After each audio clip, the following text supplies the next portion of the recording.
Alright, well I'm back in Good Springs. I've got a platinum chip to deliver. Let's go.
Now for anyone new, I was in Good Springs a while back to see what it's like during its off-season, with its charming people and private military base behind the mountain. Now I say off-season because once a year a horde of nerds for the video game Fallout New Vegas descend upon the town to make merry. Welcome to New Vegas! There he is, too. We're here at Good Spring having a great time!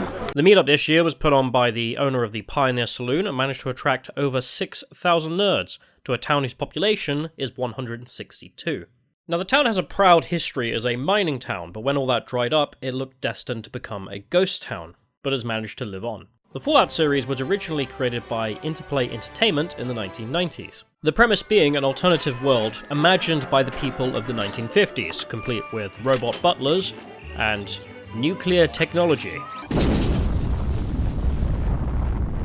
Until resources began to run out, leading to a series of global catastrophes, and in 2066, Red China invades Alaska, leading to the Sino-American War, and the US annexes Canada, pushes the Reds back, and invades the Chinese mainland. Whilst at home there are shortages, riots, and a plague sweeps through the nation. With the risk of nuclear war with China, Vault-Tec build nuclear bunkers for the Americans to wait out the fallout, and the US government builds biological weapons engineered to target the Chinese. In desperation, the Chinese strike first.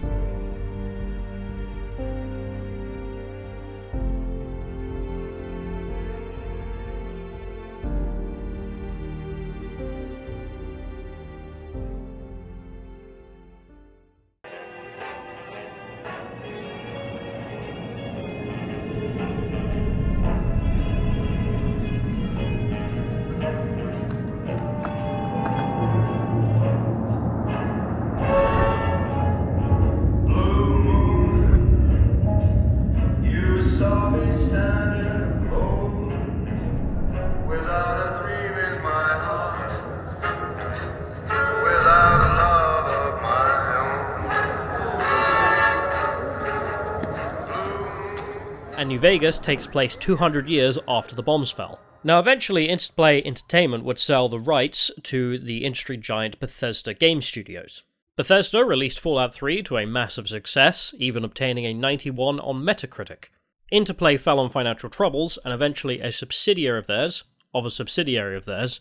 Obsidian Entertainment, was given the right by Bethesda to make one final Fallout game, with a bonus stipulated in the contract of 85 on Metacritic, scoring them a bonus in terms of royalties for every sale of the game.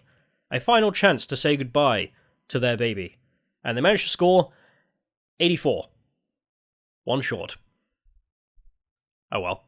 Now, critics saw the game as pretty good, but with a lot of bugs, whereas the fans fell into a deep love with her.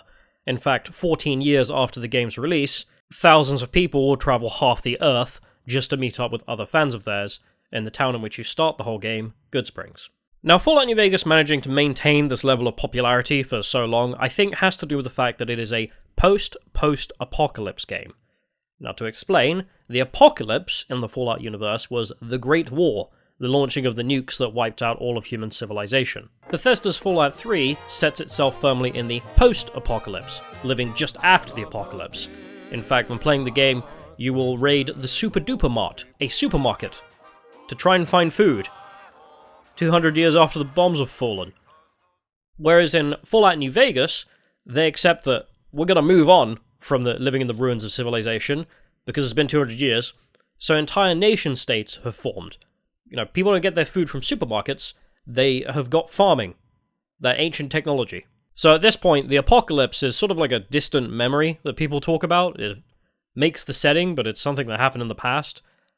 So it's a post-apocalypse. We've moved on.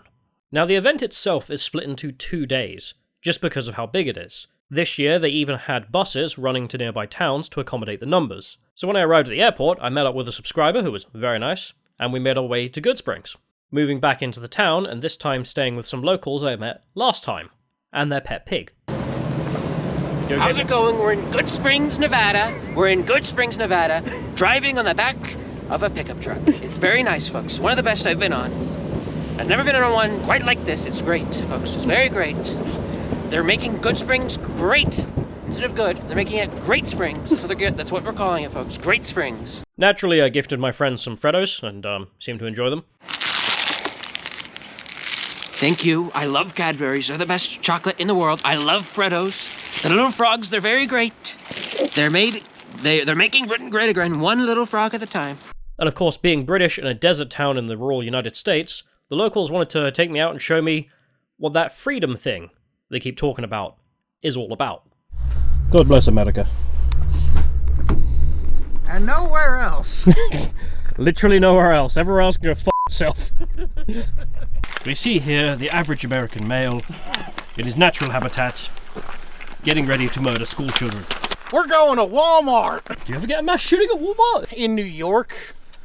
A year or two ago, where somebody tried to ethnically cleanse the grocery store. It was a war on prices. It's Yeah, right. Too much. okay. I do have a minority balaclava disguise. Minority. Yeah, a bit darker than this. Please take some payments. Enjoy your rubles. Be sure to burn down the nearest American base. Iди nahoj, suka! Completely missed. And here we go. Is it normal to have the guns jam this often? Oh shit. It's possible. Or the battery died, who knows. You're the most semi-auto. It's a fucking bolt action. One of the few benefits to being up at my weight class, all this shit on me and I basically don't even feel the difference. Nope. Don't get his face. It's like Hearts of Iron where you're Shadow Hitler. The hell?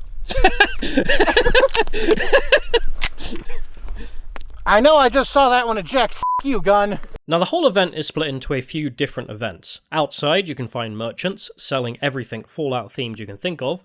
Honestly, if you can think of it, they probably have it. We have Radaway, Radix, Mentats, Fixer, Bobblehead, Skill Mags. I cannot guarantee the Mentats will make you any smarter, but they will give you a slight boost to charisma. They're breath mints. The Goodsprings General Store was turned into a place to also buy merch, including snow globes. And speaking of traveling merchants, I have some stuff to show and tell, which is, for those who don't know, the way I fund all of these things is through Subscribestar, and I have a special offer going this time. So as usual, you can get some pre-war money, Soviet rubles, if you subscribe for the $5 subscription, but if you're subscribing to $10, you will also get some in-game currency bottle caps, Nuka-Cola and Sunset Sarsaparilla, that I found in the town. But for those who subscribe for $20 or more, you will also get some poker chips for every single casino in the game. Do enjoy. And if you subscribe for $30 or more, not only will you get all of these things, but you'll also get a Hello Kitty shirt, the last of the ones from Afghanistan. because I need to get rid of some of my stuff. So, if you've already upped those tiers, message me, you're entitled to your things. Otherwise, anyone new, message me on Subscribestar or Twitter to get in contact, and those are available as long as stocks last. So that's that, and thank you to everyone who already has subscribed. Also, I did find some things along the way, which I also will be selling as normal. Links in the description to go and find all the different things I'll be selling, and of course Bitcoin is now accepted. But back to it. The bar itself is set up to serve Fallout-themed dishes, both breakfast and dinner, both of which were absolutely fantastic.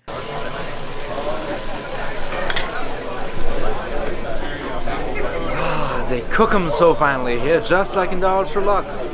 And since they are in contact with Bethesda, they were able to sell in-game drinks such as Nuka-Cola Victory and Sarsaparilla. Even in-game, they have to boast about their soda being made with sugar rather than corn juice.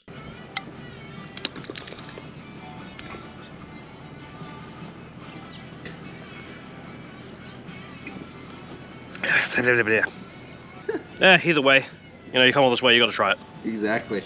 Now these things facilitate the event, but the heart and soul comes from the fans, who not only put in so much work into their costumes that the costume competition was basically an impossible task, Gary! but also there are so many that I could sit here and show you all the costumes from the day, and we still wouldn't be done. Although I do have a personal favourite, which is a fellow who turned up as Todd Howard to tell you to buy Skyrim for the 50th time. Damn you, Todd. Gary. Gary? Can I get your views on the Israel-Palestine war?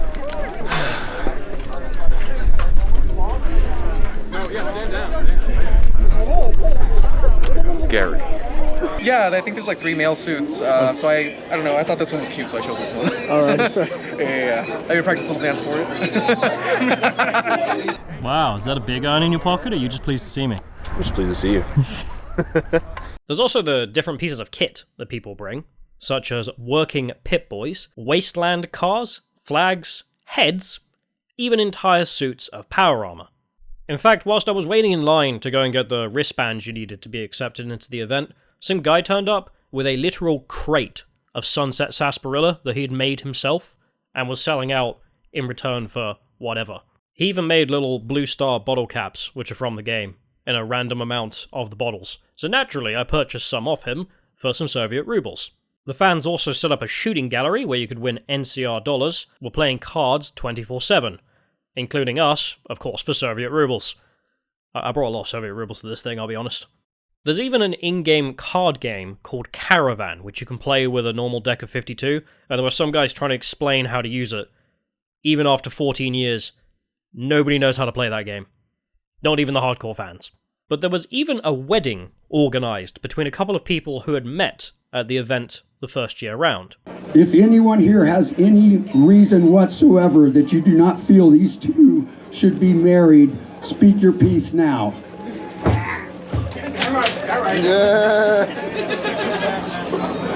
I now pronounce you husband and wife. You may now kiss the bride. And there was even an after party with Fallout-themed burlesque show ladies taking their gloves off. Could see what was below the gloves. Which was pretty fun, and until a guy who was attending got to the stage and explained that he was the one running the whole burlesque show, and then turned to the audience and said, "It's not often I get to say this, but how did you guys like seeing my wife get naked?" Now, Fallout New Vegas is based on the greater Vegas area, with all the little towns spotted in the desert being part of the game. So, I thought I'd go on the courier's journey through all these little towns to get to Vegas, and see how it goes in real life. Now, it does get bloody cold out here, for those who don't know. Turns out the desert is freezing in the winter, so I'm dressed in all the Russian stuff, which is stuff I found when I was in Russia on my trip to Donbass. Who I got it off is not important. Patrolling the Mojave almost makes you wish for a nuclear winter. It's freezing in the winter, what the hell are you talking about, man? But instead, what is important is how the hell we're going to do this, because in the Fallout universe there are no cars, at least in the game. And so I thought, oh, I could walk the whole way around and reenact the courier's life, or, well, I found out that horses were meant to be in the game originally, but couldn't be because it was too hard to code. So let's ride.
Now, for the last 2 years, I've tried to get the basics of horse riding, and it turns out it's a lot harder than I thought.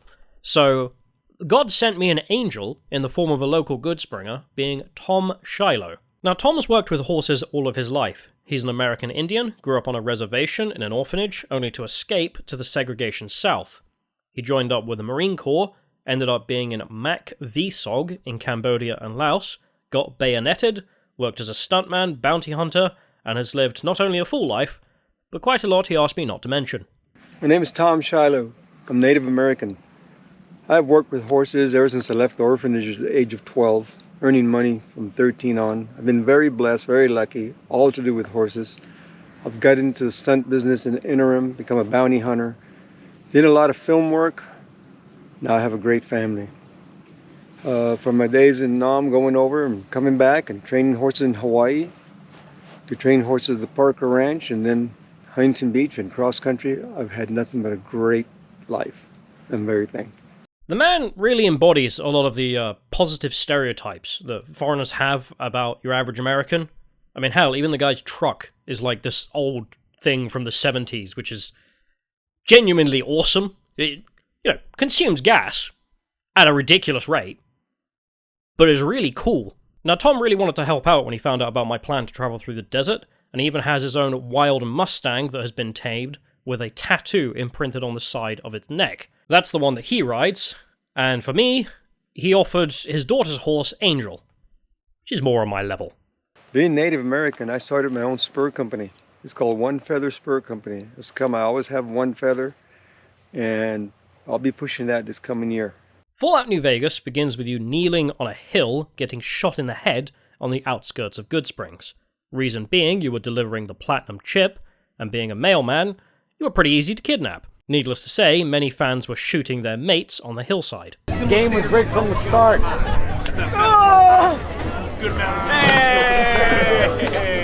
A robot digs you out of the grave, and you wake up after being fixed up by Doc Mitchell. I can't say it's what I'd have picked for you. After using a Vitomatic Vigor Tester to determine your stats, you walk into Goodsprings.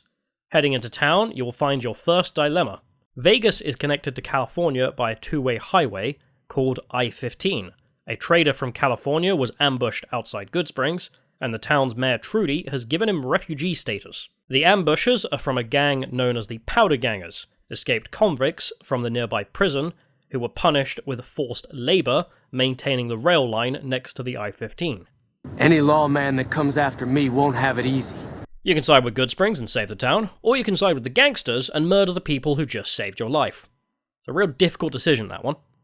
Now, real-life Goodsprings does have a lot of similarities. The graveyard, the school, the sign, the spring itself, even the gas station, did actually used to exist, I was told by a local, but then was replaced with someone's house. Obviously, the general store and the bar are also to be included, but with some real attention to detail. Even the roof tiles in the bar are the same in the game. There are even factions out here. In the off-season, I did meet up with some bikers, who then told me about other bikers that they hated and fight with, and sometimes they try and murder each other, over completely petty reasons. Just like the game. Even Mayor Trudy is actually a real lady. There is a mayor for this tiny town, and meeting her was very nice, and she told me that there's only one family in town who sort of dislike the event, and that's because they live right next door to the bar. Sort of understandable, but the advice from the rest of the town is, take a weekend away. Hell, even Doc Mitchell is actually a person in the town, except in real life he's not a doctor, he's just some dentist. Heading out of Goodsprings, you are first met with the gas station town of Jean, which does have that prison, but also the airport for skydiving mentioned in the game. Now, Tom told me a funny story about the prison, which is apparently the state was thinking of getting rid of it, so him and a bunch of other weird investors came up with the idea of turning the whole thing into a themed hotel and casino. Because there's nothing else you can build in around Vegas than hotels and casinos, apparently. And the idea was that you'd bring lads who are on a bachelor party, and you'd lock them up in the prison, and then that would be it. That everyone else would go out and party, but the guy who's getting married would just be locked in the cell for a laugh. Unfortunately, they decided not to go ahead with that, and the state has kept the prison, so it's still a working prison. So if you're driving by, don't pick up any hitchhikers. Heading north will take you to Sloan, which is basically just a quarry, which is still in operation, but in the game it's infested with death claws, so you have to take the long way round to get to Vegas. If you want to get to New Vegas, you're better off heading east from Primm and then looping north. It's a heck of a lot safer. Which is why we head south to Primm. Arriving at Primm, the first thing you will notice is the weirdest roller coaster I have ever seen. The whole thing is built into the Buffalo Bills casino, in-game called the Bison Steve Casino. It used to be a tourist attraction, but after COVID, they decided to shut it down and never bothered reopening it. The hotel also has the Bonnie and Clyde car as an attraction, which in-game is in the Vicky and Vance Casino, with it being changed to the Vicky and Vance car. Considering it's a historical event, I don't really understand what the need for the change in name was. It's not like it's copyright, but whatever.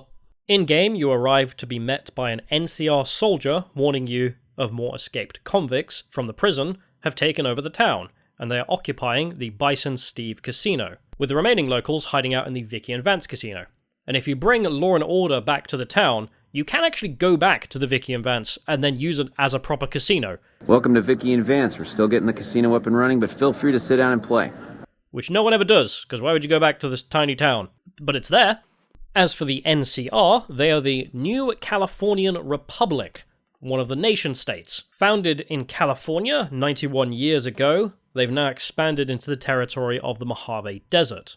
Although clearly not very well, if they're being beaten back by their own convict labor. What's strange about Primm is I'm not really too sure why it exists. It's on the Nevada-California border to profit off being the only place you can buy lottery tickets, as the lottery is banned in Nevada to keep the monopoly of gambling in the casino industry. But for a place that's clearly desperate for reasons for you to visit it, when I decided to stay a night in the Buffalo Bills casino, I found that none of the locals or the staff seemed to know that their casino was in New Vegas, nor do they try and profit off any of it.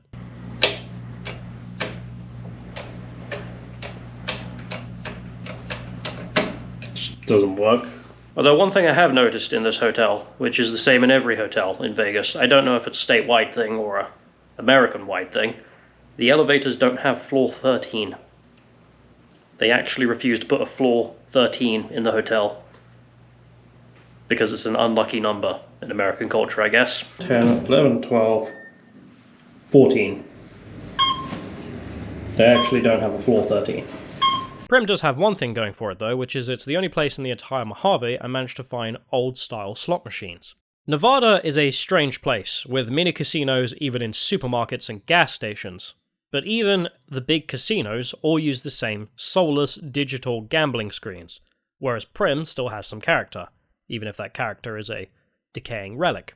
Heading out of Primm, you then enter the dreaded land of California, NCR territory, which despite the NCR having the largest military of any faction in the game, is the least safe.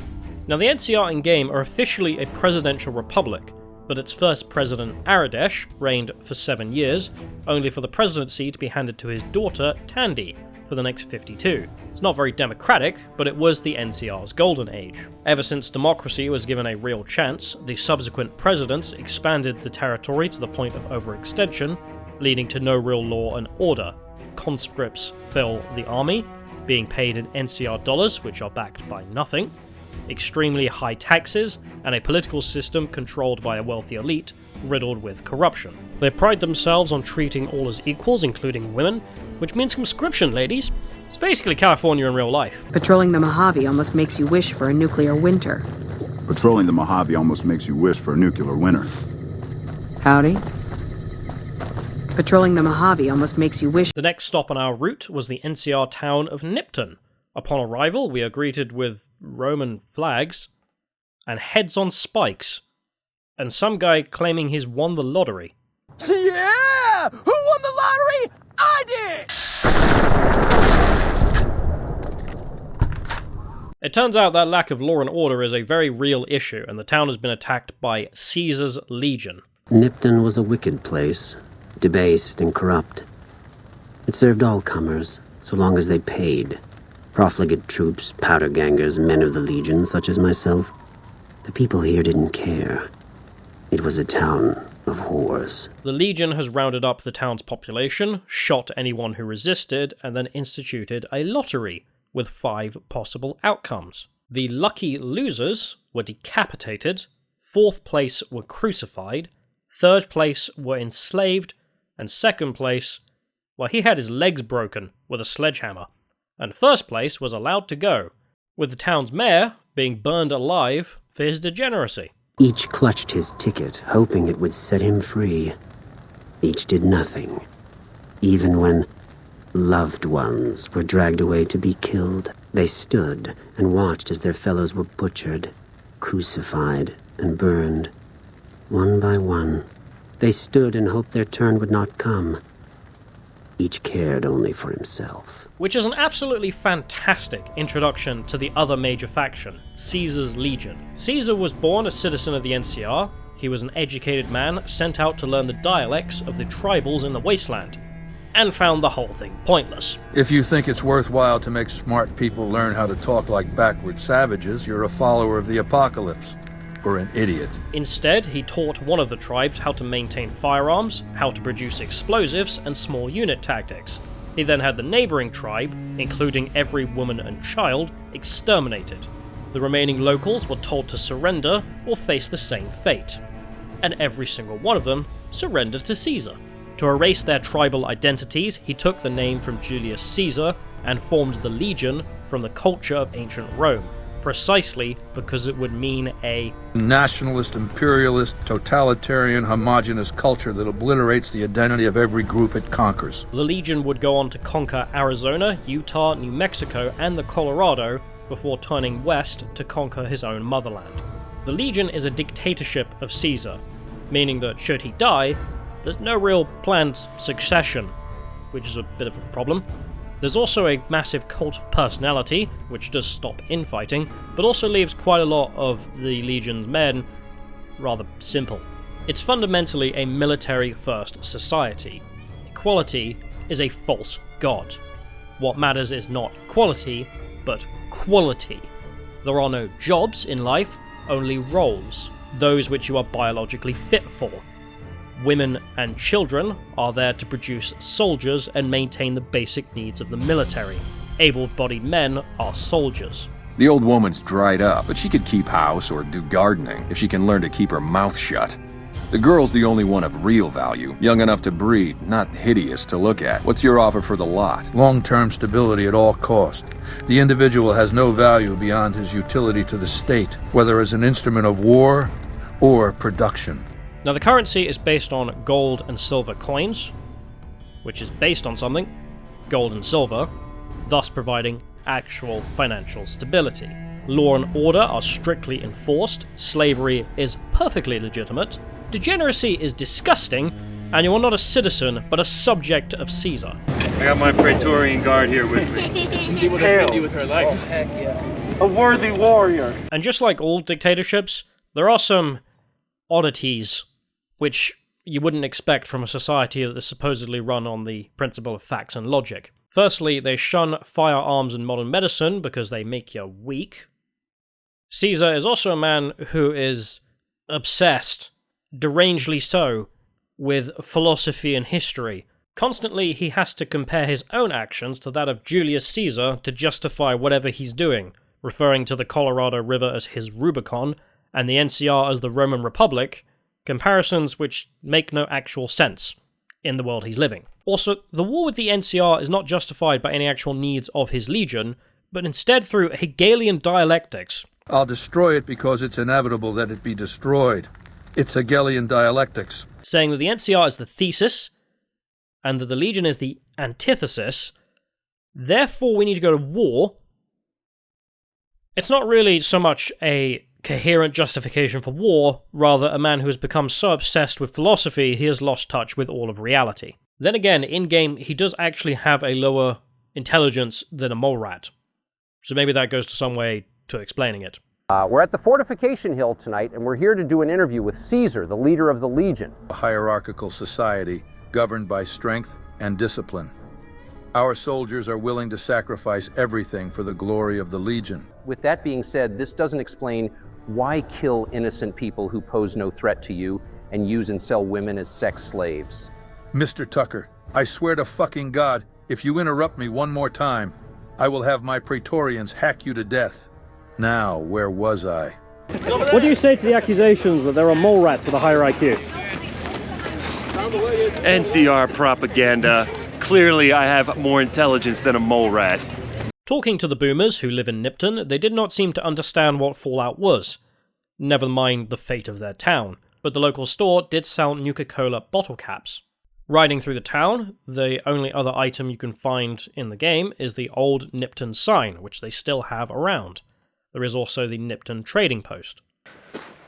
Of all the places in the actual Mojave, the thing I don't get is why the heck Nipton hasn't jumped on the Fallout train to try and increase tourism. Because there's just basically nothing here. Apparently, the guy brought this town with the idea being that you could come here and smoke weed, but then it got legalized in Nevada as well, so there was no point in coming here. I'm told he sold the town again. Don't know what they're doing with it now, but you know, one day we can dream that you will arrive in Nipton to the sights of crucifixes and heads on spikes and yeah, no, I'm starting to see why they don't engage with the game, because that's probably not the best imagery. There's definitely no one that's won the lottery out here, that's for sure. But whilst we were hanging around, it did give me some time to talk to Tom some more and ask him about his time in Vietnam. Having been raised in an orphanage in North Dakota till the age of 12 and hopping a freight, ending up in Texas, I was more or less homeless most of my life. My first job was room and board, $5 a week. I lived in 200 acres. Not having any kind of family, I wanted to belong somewhere, so I joined the Marine Corps. At the age of 16 years old, a friend of mine signed my papers. Of course, this is back in the 60s when you could do stuff like that. Went to Nam, spent 3 tours. I actually kind of screwed up my mind for quite a bit, mainly because when I got back, I wasn't as appreciated as I thought it was going to be. We were just kind of forgotten, I guess. The outfit I was with, now being 2024, was not even acknowledged until 5 or 6 years ago. Saw a lot of action, got wounded once, and basically I guess that's it. From here it is quite the distance through the desert to the next town over, being Searchlight. In-game, Searchlight is also an NCR settlement, exterminated by the Legion, this time by a terrorist-style dirty radiation bomb. Now there's not much to be said about Searchlight, except that the fire station does also exist. So instead I passed the time by asking Tom about bounty hunting. Alright, so you used to be a bounty hunter in your former life, right? Yes, absolutely. I was a bounty hunter. Actually, I'm still a bounty hunter. My license is active. I've been a bounty hunter for going on 26 years now. And you did bounties of people? Bounties of people. Originally what started me in the bounty hunting business is I used to work for a guy that was a car repossessor. And I thought to myself, you know what? There's no horse repossessors. And I started my own business called Take 'Em in the Dark. I'm the only licensed person in the United States that was recovering horses sold on contract or stolen horses. And that eventually led me into bounty hunting for people. I was very lucky. There was a guy named Papa Thornton that they based Steve McQueen's movie on, Bullet. Papa Thornton trained Bob Burton. Bob Burton trained me in Santa Barbara, California. And the rest, I guess, is history or whatever it is. But you would go in and sneak horses out that someone had stolen or not paid for? Yeah, if somebody sold a horse on contract and called the people up and said, I'm keeping your horse and not paying you, the original owner would hire me. I'd track the horse down at my own expense and get it back. They used to ask me, well, how exactly do you get him back? What's the name of my business? Take 'Em in the Dark. It's basically what I did. All you have to remember about bounty hunting people is this. Nobody likes to go to jail. You've got to be able to take a punch.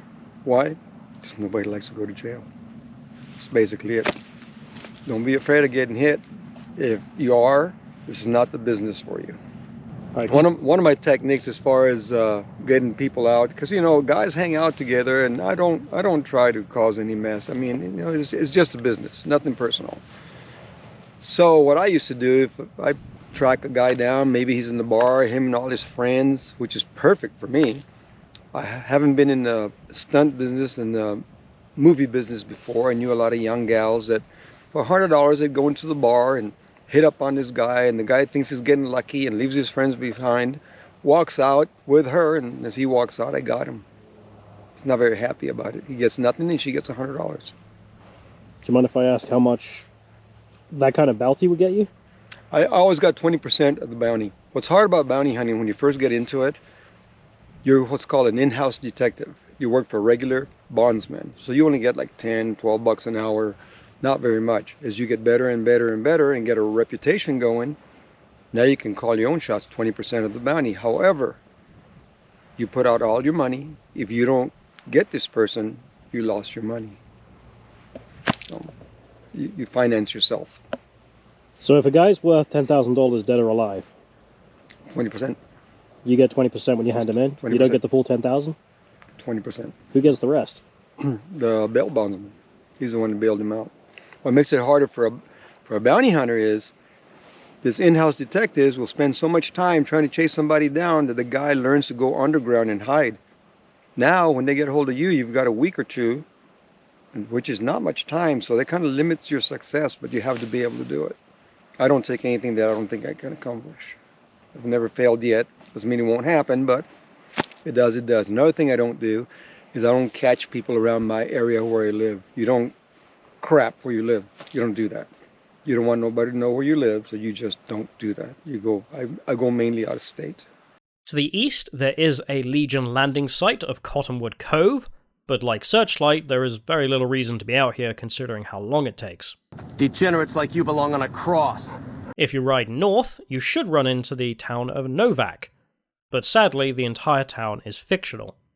The dinosaur and thermometer are real, but the thermometer is back near Nipton in Baker, California, and the dino is also apparently from California.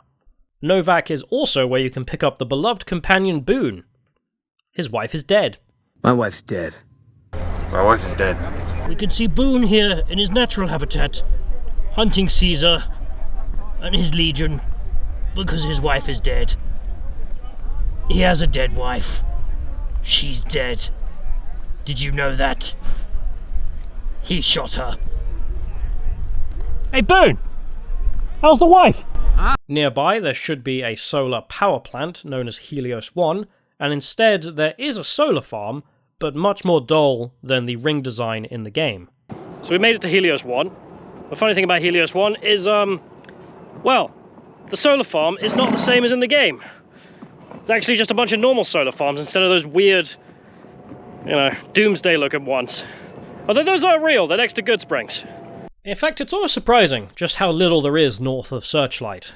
But if you go off the beaten path, you will find a road that takes you to the settlement of Nelson. In-game, there is a small ghost town, again overrun by the Legion, having crucified the NCR garrison.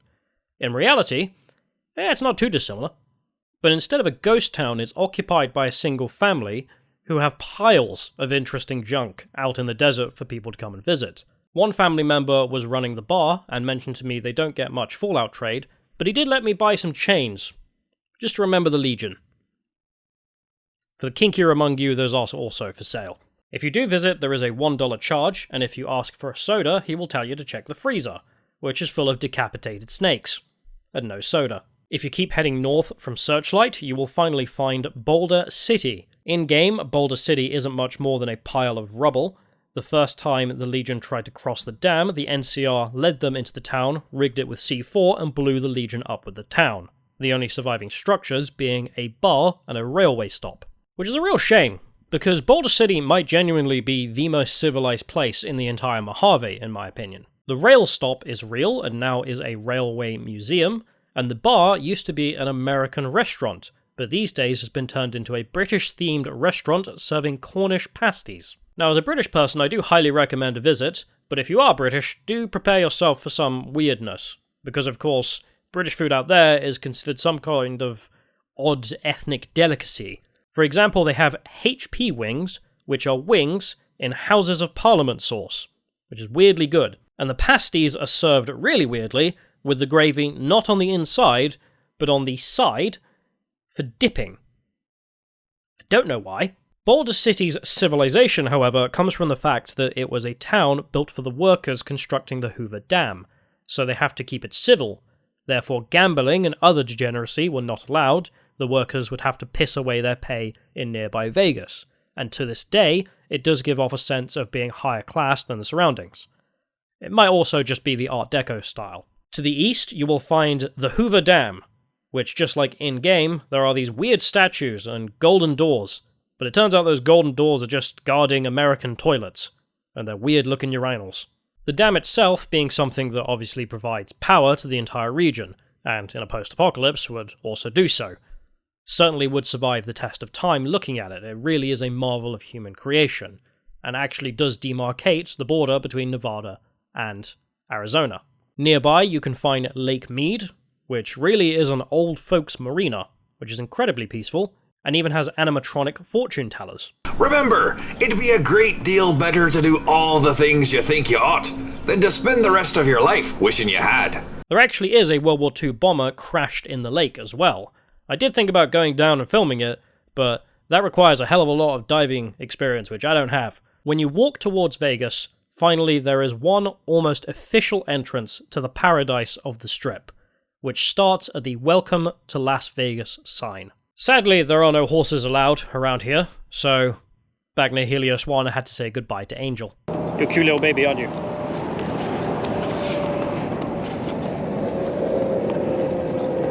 I mean, you could have a Mustang, but why would you? Now, in-game, you might have missed the sign completely, because it's in a really odd location. The sign is right next to the airport in Las Vegas, which used to be called McCarran Airport, which is why in-game the NCR occupy it and call it Camp McCarran, and the real-life entrance that was originally used is still in use. The whole area is a gang war between drugged-up homeless people known as the Fiends and the NCR. Modern Vegas does have an almost zombie apocalypse level of such homeless people, but they are yet to arm themselves. But if you make it this far, you've made it to Vegas, baby.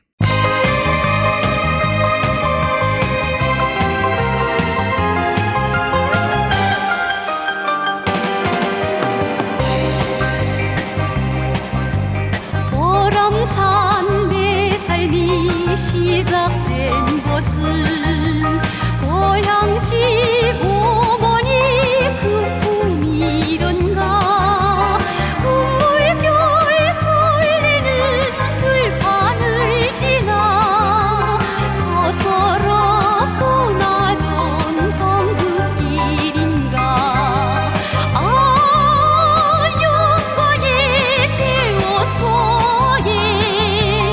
이 몸을 세워준 그 품이여라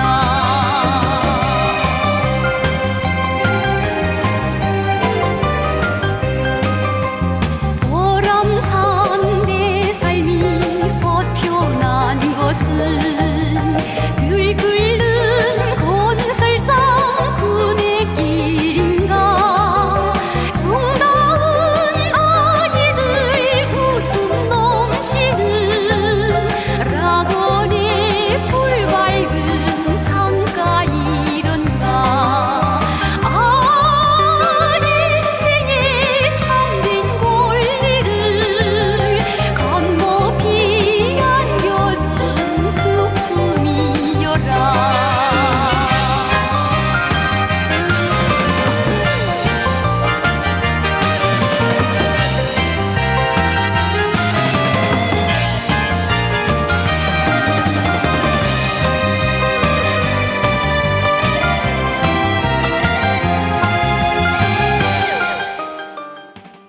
Now that entrance was meant to be one of the major entrances to the Strip, but New Vegas is buggy.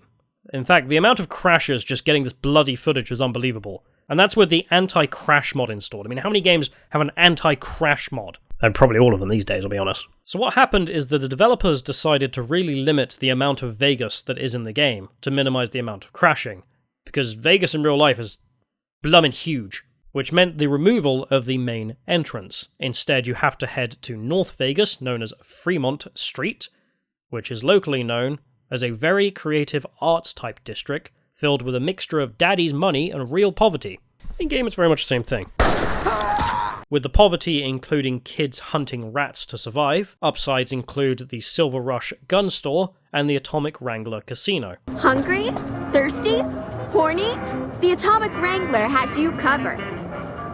In Freeside, you can find the Old Mormon Fort, a real fort set up by the Mormons to stop on the way along the Old Spanish Trail from Los Angeles to New Mexico. It's also the only other place in the entire Mojave that seems to take Fallout tourism seriously, as they have snow globes out and signs encouraging tourism from the game. To enter the strip itself in New Vegas, there is a system of segregation, but not that kind. It's a wealth thing. Much more civilized. Submit to a credit check, or present your passport before proceeding to the gate. Trespassers will be shot. To enter, you have to have 2,000 bottle caps, which is the main in-game currency. Sort of keeps out the riffraff. On the strip, there are 5 main casinos. Vault 21, which was a vault set up to survive the Great War, with the residents waiting it out by resolving all issues by gambling. After 197 years, they finally opened up, the most high-class casino being the Ultra Lux, run by a group of creepy mask-wearing snobs. On the bright side, they do actually have the only restaurant in Vegas that serves edible food. Our executive chef Felipe is the toast of New Vegas. His Brahmin Wellington is absolutely sublime. Their pricey restaurant, the Gourmand, and its sweary, shouty chef, Philippe. I'm the f***ing god of New Vegas Brahmin fusion cuisine, that's who. No, that doesn't even give me the credit I deserve. I f***ing invented edible food. Now don't speak to me again or I swear I'll serve you as the main course. Until you find out that they actually do also serve humans as food. In fact, it's a place where you can dispose of Boone by offering him up to be eaten. In real life, I would say this is meant to represent the Bellagio Casino, known for trying their hardest to appear as upper class, with the only other place that serves good food, with its drama queen of a chef on the strip being Hell's Kitchen, which also serves beef Wellington. The next casino being the middle-class casino, the Tops, run by people who represent the old mob families that ran Vegas, and to be honest, I couldn't really figure out what this is meant to represent, so I've gone with Caesar's Palace. Very middle of the road, very respectable, very much looks nice, and does its job. Honestly, it's kind of weird that they don't have any Caesar's Legion tourism to this place. Maybe the slavery is not being very marketable. Caesar's in real life even has an entire indoor mall with fake skies, and the lowest class casino being Gomorrah. With whores out front, it's not hard to tell what Gomorrah is all about. There are women in cages, ladies of the night out back. You're so handsome, I might just give you a discount. Bars, gambling, every vice one could desire. I hope my dad doesn't find out how much money those hookers cost me. Although what I found strange, which maybe I shouldn't have, is that real-life Vegas basically has nothing like that. In fact, people know Nevada as being the one state in the union that has legalized prostitution, but Vegas City, it's not allowed. So if you want to do that, you've actually got to go out of Vegas to try and find that. And the reason being that Vegas isn't actually the city of vice that people like to talk about. Instead, it's a company town run by Caesars Entertainment and MGM, which are the gambling conglomerates there who want to make money.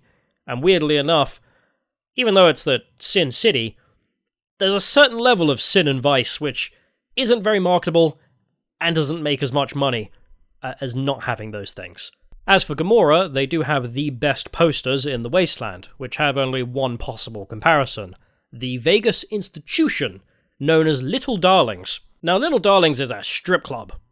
Nothing that interesting, except their marketing team put up these billboards, going just about as far as they feel they can get away with their creative advertising. The final casino on the strip being the Lucky 38, which no one is allowed to enter. Very clearly, it's the Stratosphere in Vegas. And after staying in the Stratosphere, stay away. It's crap. Hate it. I'm going to go on a whole rant if you give me the time, but we don't have the time. The Lucky 38 is the home of the final major faction, Mr. House, the man who saved and rebuilt Vegas into an oasis of civilization. Okay, do me a favor, courier. I can't get out of this thing, so I need you to go get me the platinum chip. I don't really know what it does, but I just know that you need to go get it. And then hopefully we can go to Hoover Dam together. I'll take you and get you a hot dog. Mr. House was a businessman and technical genius who was born before the Great War He made his fortune in robotics before calculating a nuclear war was inevitable. In response, he's entombed himself in a life support device in the Lucky 38 casino, not before setting up a series of defenses to stop nukes from hitting the Las Vegas Strip. Turns out he's also the creator of the Platinum Chip. It turns out it's not a fancy-looking poker chip, but actually just a really creative-looking memory card, with a series of software updates for his robots and defenses. Sadly, it did not arrive in time for the Great War, so most of Vegas was not spared, but instead only the Strip. When the dust had settled, House used his army of robots to recruit 3 families to run the casinos and force the population of Vault 21 out of their vault to populate Vegas. Years ago, when I detected NCR scouts roaming the Mojave, I could tell from their uniforms that these were no mere tribesmen. When the NCR turned up threatening to annex Vegas, House managed to play off their fears of the Legion and negotiate a treaty giving him a city-state of his own. They weren't afraid of me. They were afraid of Caesar, that attacking me would leave them vulnerable to a Legion offensive. And so they negotiated. Not out of the kindness of their hearts, as they try to make it seem, because the calculus of power left no other choice. House is also the one who paid for you to deliver the Platinum Chip, and he has plans. House saw the United States fall. He has no love for democracy, so crowns himself a dictatorship of the CEO of Vegas. Unlike Caesar, his eternal life at least solves the problem of succession. House prefers the term autocrat to dictator, and his autocracy does fit an almost idyllic version of dictatorship. There is no cult of personality, no legislation about what to do in your private time, there are no citizens or subjects, just contracts agreed to by both parties. He can't even enter his own casinos run by the families, as stipulated in the contracts. I have no interest in abusing others, just as I have no interest in legislating or otherwise dictating what people do in their private time. Nor have I any interest in being worshipped as some kind of machine god messiah. I am impervious to such corrupting ambitions. But autocracy? Firm control in the hands of a technological and economic visionary? Yes. That Vegas shall have. Nothing to impede progress. If you want to see the fate of democracies, look out the windows. Which is a little bit confusing, because when you look out the window, you see the NCR. The economy is based on whatever works, caps, NCR dollars, Caesar's gold, it's all accepted. Law and order is maintained by the robots, taxation is considered theft, and everyone is treated as an equal customer. He even has a 100-year plan, not only for Vegas, but for humanity to escape the wastelands that the Earth has become. New Vegas is more than a city. It's the remedy to mankind's derailment. The city's economy is a blast furnace in which can be forged the steel of a new rail line running straight to a new horizon. What is the NCR? A society of people desperate to experience comfort, ease, luxury. A society of customers. With all that money pouring in? Give me 20 years and I'll reignite the high technology development sectors. 50 years and I'll have people in orbit. 100 years and my colony ships will be heading for the stars to search for planets unpolluted by the wrath and folly of a bygone generation. Now once you arrive on the Strip, you can walk into the tops, find the guy who shot you in the head, and take it back. And from here you become the Kingmaker. The second battle of Hoover Dam between the NCR and the Legion will decide who takes the Mojave, and you can settle it for Caesar, the NCR, or make sure that both of them are too exhausted by the end that House can assert himself. There is also an option to take Vegas for yourself, but it's about as interesting as the Dust ending in one of the DLCs, where the entire Mojave is exterminated by poison gas. Now there are various minor factions around Vegas that you can bring to one side or the other. Red Rock Canyon houses the Great Khans, and in modern Vegas, Red Rock Canyon is just a bunch of red rocks. Surprising, I know. Nellis Air Force Base houses the xenophobic Boomers. Sadly, it was hard to get close in real life to an active military base. It's even harder when you're dressed up in a Russian military uniform. Even Jacobstown Ski Lodge is a real place, and it's the only one in the Vegas area which not only has green trees, but plenty of real snow. And the last thing I found, which is in both, is the monorail, which is the only form of public transport in the entire goddamn city, and in true American fashion, doesn't really work as public transport. The reason being that it connects a whole bunch of the casinos together that you can ride on, but for some reason stops just before the airport to connect you to the airport. So why would you ever use it? Now, I've wanted to do this trip for years, ever since I played the game for the first time as a young lad. And what's interesting is that for the first 10 years after the game's release, there seems to have been basically no impact of tourism from people turning up to see these places.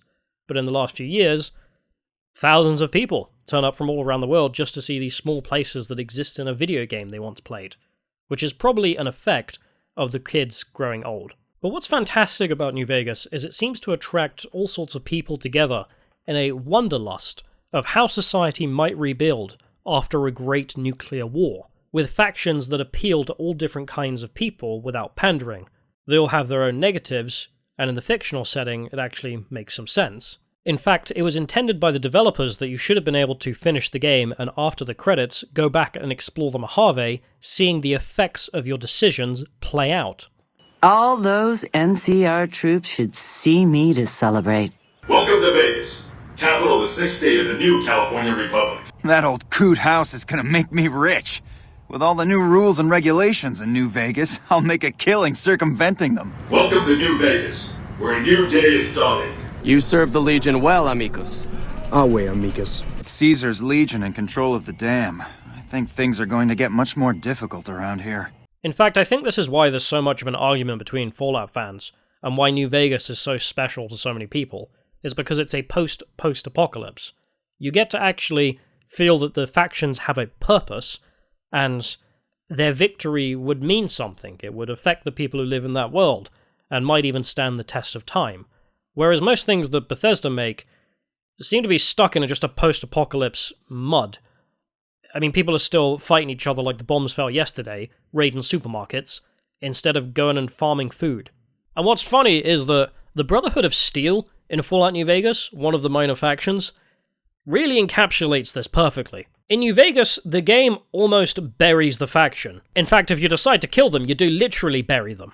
The Brotherhood of Steel are a techno-cult, founded by some AWOL US Marines when the bombs fell. They decided that technology was the cause of the Great War, and therefore hoard all technology for no real purpose, just to keep it in their hands and not yours. Unsurprisingly, they achieve pretty much nothing. I mean, it's kind of hilarious how they became the poster child for a lot of the Fallout universe, and it literally comes down to them having power armor, not because they have anything interesting to say, or any purpose for existing, really. Which is probably why New Vegas, you get to see how just pointless they are. Almost every faction has you exterminate them, but most funny has to be Mr. House, who wants them dead because he knows if they learn about his technology, they will try and kill him to steal it, only to do nothing with it. They're a terrorist group, basically. Militant, quasi-religious fanatics, obsessed with hoarding pre-war technology. Not all technology, mind you. You don't see them raiding hospitals to cart away auto docks or armfuls of prosthetic organs. The world has no use for emotionally unstable techno-fetishists. Just wipe them out, will you? Now, everyone likes a post-apocalypse, because you can get all kinds of wacky gangs in that kind of environment, which makes sense. But none of them are going to stand the test of time. They're just a product of their environment, which is what makes New Vegas stand out. Whereas in Bethesda titles, you've still got people eating 200-year-old pork and beans. In New Vegas, you've got people not only dealing with the apocalypse, but moving beyond it to see which one of their ideologies will rise from the ashes of civilization. As for modern-day Vegas and whether I'd recommend a visit, I'll be honest, the surrounding desert towns are a lot better than the city, in my opinion. Not only for the peace and quiet, but also you get a real sense that you're kind of living out in the Wild West out there. I mean, the police response time is so long that the general advice is if someone breaks in, shoot to kill. But more fundamentally, the people out there really embody a lot of the positive stereotypes that foreigners have about the United States. And really, that's what makes up a country. It's people, which is what you want to go and see when you're visiting somewhere else. Now, I must admit, this one was a bit different than some of the normal visits, I suppose. A slightly lower chance of getting arrested, which I do appreciate about the United States, not gonna lie, that's a very big difference. But we will get back to that. As for this video, I hope you enjoyed. Thank you to everyone who's subscribestar who makes these possibles, and I still do read every single comment. Please like and subscribe. Thank you and goodbye.